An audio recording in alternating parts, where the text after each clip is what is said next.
جذاب ہے، اپنی طرف کھینچتا ہے۔ اس کی پاور کا اندازہ اس واقعے سے لگائیں گے۔ ایک واقعہ ہے تقریباً 12-13 سال پرانا، اصفہان کا، ایران کے شہر اصفہان کا۔ وہاں کا ایک نوجوان ہے، نام ہے رضا۔ رضا نام ہے، لیکن پورے علاقے میں مشہور بالشر ہے، یعنی شرارت کنندہ، شرارتیں کرنے والا، علن فسق و فجور کرتا ہے، گناہ کرتا ہے، علن گناہ کرتا ہے، فسق و فجور کرتا ہے۔ نہ محرم دیکھتا ہے، نہ رمضان المبارک دیکھتا ہے، نہ رجب دیکھتا ہے، نہ شعبان دیکھتا ہے، بس وہ دنیا میں غرق ہے۔ اب وہی رضا اپنی زندگانی کے متعلق بتا رہا ہے، کہتا ہے کہ شب عاشور تھی، شب عاشور تاسوعہ 9 محرم، شب عاشور تھی۔ کہ میرے والدین عزادار تھے، عزاداری میں جاتے تھے، مجالس نہیں چھوڑتے تھے، عشق حسین ابن علی میں غرق تھے۔ کہا لیکن میں تو عزاداری میں جاتا نہیں تھا، امام برگاہ میں نہیں جاتا تھا، حسینیے میں نہیں جاتا تھا۔ کہ میرے والدین گئے، میں گھر سے نکلا، گاڑی نکالی، راستے میں خاتون نے میری گاڑی روکی۔ اس خاتون نے مجھے کہا کہ مجھے لفٹ چاہیے، فلاں امام برگاہ تک جانا ہے، فلاں حسینیہ تک جانا ہے۔ کہا میں نے اسے سوار کیا۔ جب میں نے سوار کیا، کہنے لگا جب میں نے سوار کیا تو میں نشے کی حالت میں تھا، نشے کی حالت میں تھا۔ کہہ رہا ہے کہ خواہش نفسانی حائل ہوئی، شیطان حاوی ہوا، میری نیت اس خاتون کے متعلق خراب ہوئی۔ کہا میں اس کو ایک بیابان کی طرف لے گیا۔ کہا جب اس بیابان میں پہنچا، اس خاتون نے رونا شروع کیا۔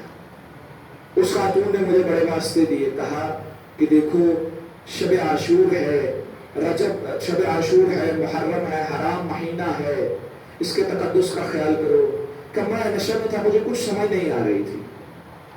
کہا اس نے مجھے کہا کہ میں علوی سادات میں سے ہوں۔ کہا مجھے پھر بھی اس پہ کوئی رحم نہیں آیا، میں نے اس کی کوئی بات نہیں سنی۔ کہا پھر اچانک اس خاتون نے ایک جملہ کہا، جملہ یہ کہا کہ ایک کام کرو، تم مجھے جانے دو اور حسین سے ایک معاملہ کر لو، حسین سے سودا کر لو۔ کہا جیسے ہی لفظ حسین سنا، کہا جیسے ہی لفظ حسین سنا میری آنکھیں برسنے لگی۔ کہا میری آنکھیں برسنے لگی، میں جس حالت میں تھا اس سے باہر آیا۔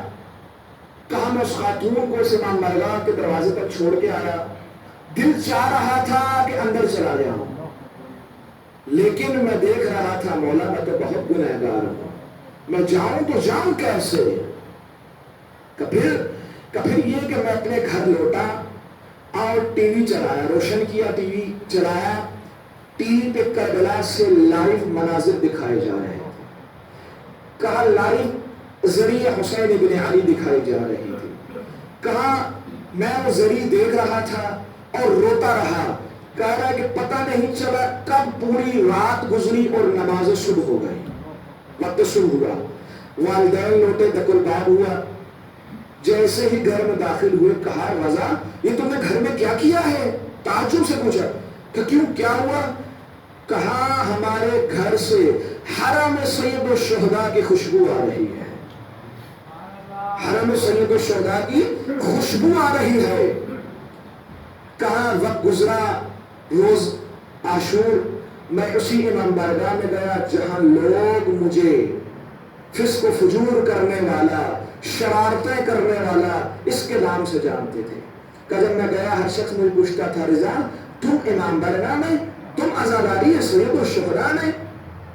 کہا ہمارے امام بارگاہ کے ٹرسٹی نے مجھے بلایا اور مجھے کہا رضا تم آ گئے ہو، اچھی بات ہے، تمہارا پاسپورٹ بنا ہوا ہے؟ کہ کیوں؟ کہ اس لیے کہ میں چاہتا ہوں تمہیں زیارت حسین پہ لے جاؤں۔ کہ میں نے کہا پاسپورٹ تو نہیں بنا اور پیسے بھی نہیں ہیں جو لے جائیں، زیادہ راہ نہیں ہے۔ کہا اس نے اپنے پاس سے میرا خزینہ کیا، مجھے پیسے دیے، کہا اپنے ساتھ مجھے زیارت حسین ابن علی پر لے کر گیا۔ کہا جب میں لوٹا وہی ٹرسٹی مجھے عمرے کے لیے سعودی لے کر گیا۔ کہا یہ بڑا کم وقت تھا کہ سارے معاملات میرے ساتھ ہو رہے تھے، بہت کم عرصے میں۔ کہ جب میں عمرے سے لوٹا میرے والدین نے کہا رضا ہم چاہتے ہیں اب تمہاری شادی کرتے ہیں۔ تمہیں رشتہ ازدواج میں منسلک کر دیں. تو میں نے کہا ٹھیک ہے آپ کی اطاعت ہے ضروری کروں گا. کہا اگلے دن ہمیں ایک جگہ لڑکی کو دیکھنے جانا تھا رشتے کے لیے. کہ میں اپنے والدین کے ساتھ وہاں گیا. وہ جب لڑکی آئی جیسے ہی اس کی نگاہ مجھ پر پڑی تو وہ یا زہرا کرتی ہوئی بے ہوش ہو گئی. اس لڑکی کو اٹھایا گیا. بیٹا کیا بات ہے, اس نوجوان میں ایسا کیا دیکھا ہے تم نے کہ تم بے ہوش ہو گئی؟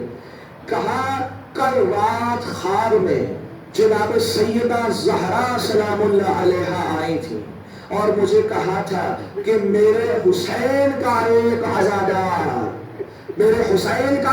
عزادار کا تیرے لیے رشتہ لے کر آ رہا ہے, اسے انکار نہیں کرنا.